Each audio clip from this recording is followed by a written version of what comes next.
Alors Upcycle, c'est un projet qu'on a voulu d'économie circulaire, un projet qui intègre complètement plusieurs dimensions afin d'avoir une démarche circulaire. On prend un déchet, ce qui hier était encore considéré comme un déchet, mais que nous on considère comme une ressource, à savoir du marc de café. On pourra travailler sur d'autres déchets par la suite. On le récupère, on le transforme avec des personnes en insertion qui vont en faire un substrat de culture de champignons. Donc on recrée d'une certaine manière ce qui se passe au fond des forêts, on recrée des troncs d'arbres avec ce marc de café, on recrée la nature, on réinvente la nature en s'inspirant de la nature. Et avec ce substrat, on va cultiver d'excellents champignons qu'on va livrer à des chefs étoilés, qu'on va permettre livrer à des particuliers qui vont pouvoir le cultiver chez eux. Et la dernière étape, et non la moindre, c'est que ce substrat va être réintégré dans le sol ensuite pour pouvoir enrichir les sols. Aujourd'hui, les sols sont appauvris, les sols ont été lessivés par des tonnes de produits nocifs, du travail humain qui a pu abîmer les sols.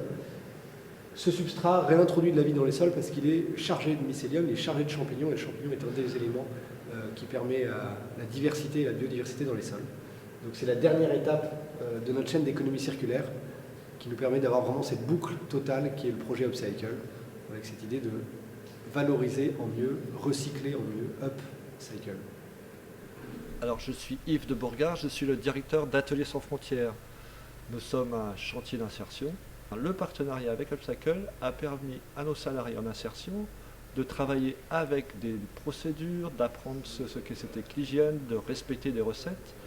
Et tout cela, ça permet à nos salariés d'acquérir de nouvelles compétences qui augmentent leur employabilité. Et comme c'est bien notre objectif de leur trouver du travail à l'extérieur, eh bien, ces critères-là nous permettent de les aider à se reclasser de façon plus pertinente.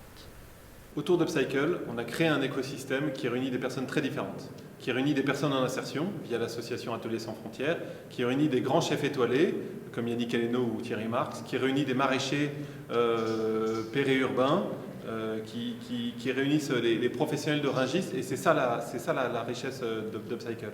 On est dans la même journée sur des métiers très manuels et sur des métiers très prestigieux que sont la haute gastronomie. Je m'appelle Philippe Bélisson, je suis chef propriétaire du restaurant étoilé Cobea à Paris 14e. Donc voilà, j'ai toujours recherché un champignon qualitatif, non pas pour remplacer, mais disons pour prendre le relais un peu du cèpe ou de la morille. Et j'ai fait un jour la belle découverte des pleurotes Monte Cristo. C'est une très belle histoire, c'est un champignon terroir parisien, on va dire, parce que tout se passe, disons, à moins de 10 km du restaurant.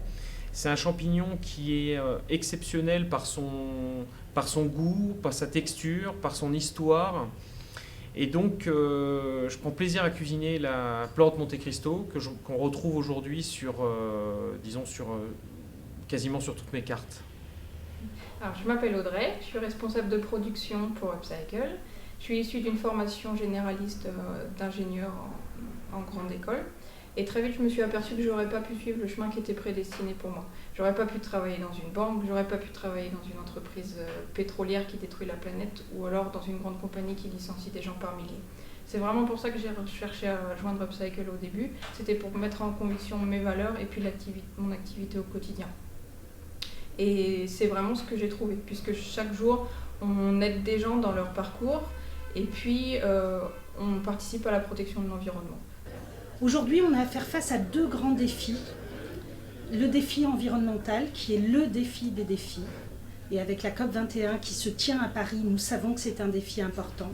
Et puis un autre défi, une préoccupation qui elle est quotidienne pour tous les habitants et pour tous les citoyens, c'est la question de l'emploi. Et aujourd'hui, nous avons à apporter la même réponse à ces deux défis. Et l'économie sociale et solidaire est justement cette réponse. C'est-à-dire une économie qui crée de l'emploi, qui s'intéresse aux hommes et aux femmes qui y travaillent et qui protège l'environnement. Nous avons la chance d'avoir cette économie vertueuse. Alors je le dis à toutes et tous, à tous ceux qui ont envie de créer, qui ont envie d'entreprendre, entreprenez solidaire.